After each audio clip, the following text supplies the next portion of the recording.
Sybille Montignac, vous avez repris le flambeau de la méthode Montignac, qui est une fameuse méthode familiale pour maigrir. Et déjà, combien de kilos est-ce que l'on perd quand on suit cette méthode ?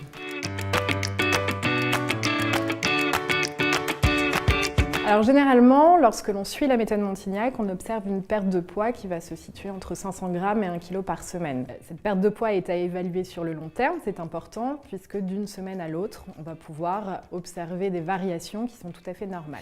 Alors cette méthode repose sur ce qu'on appelle les indices glycémiques des aliments. Est-ce que vous pouvez nous en rappeler le principe ? L'index glycémique, c'est la capacité d'un aliment donc, qui va contenir des glucides à augmenter la glycémie après son ingestion. Plus l'index glycémique va être bas, plus on va orienter donc vers la perte de poids, puisque la sécrétion d'insuline sera moindre.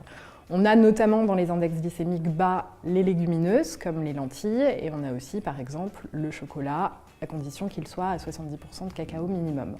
Pour avoir tous les index glycémiques, on pourra bien sûr se reporter à la méthode Montignac. Alors, est-ce qu'il existe des profils plus ou moins adaptés à cette méthode ?